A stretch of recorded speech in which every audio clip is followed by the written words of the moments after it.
Any other questions? Yeah. I do. I'm just make sure I understand. You're calling the PHQ2 is the initial screening, but it doesn't look any different than the 9. No, the PHQ2, it's just the first 2 questions of the PHQ9. Okay.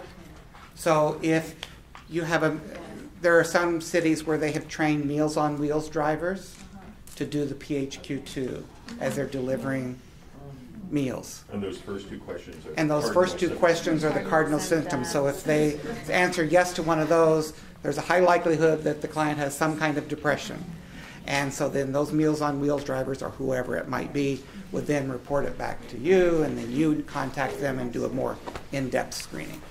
It's really just a screen, though. It's a way to kind of identify potential clients. If you were going to use it for anything more than a screen, do the PHQ3. That's like the briefest you could kind of use as data, the 3. First 3 there's questions. a 3 and 9. It's just the third questions. one. Yeah, just 1, 2, 3. And what kind of persistence over time are you talking about when you're asking that question? Like if you're the Meals on Wheels is a daily thing, right? I don't know how they structured it. Oh, okay. It just may be that, However they afford it may be that if it appears to the lay driver that, this person is depressed, that might be the trigger to ask. That day, in the moment. Right. These are just ways for them to sort of back up their suspicions. If they're like, this person, and they're just asking these questions conversationally too. They're not breaking out their clipboard and things saying, they're just kind of like, so how's it going? You know. Maybe they don't even have to ask the question because it's obvious. If it comes up conversationally. Probably if they're asking it, I would guess it's probably obvious. Yeah, it's just a screen. It says on here satisfaction survey. Yeah. Is there one somewhere? There is. This is the last thing. Thank you for saying that, actually, because I didn't mention this final.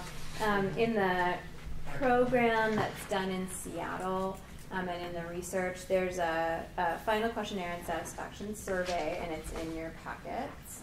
And it's just kind of consumer satisfaction data on the program, So I didn't see which it. you could use. So it's on the CD.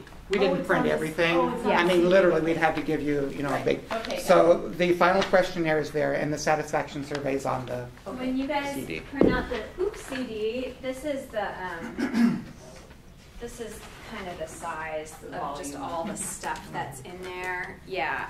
And so you'll have like a ton, there's so many handouts in here. The satisfaction, the screening, everything that we're referring to is in there. Some in 2 different formats, as well as instructions for everything. So all the handouts we've used for teaching are in here, plus more detail. And we just have learned that this is so big. We were spending all our training like flipping through this thing. Yeah, but it's this. Who made this? Did you make this? It's awesome. Like whoever did this is an organizational genius. That's why I think it's Eddie. But it's great. All right.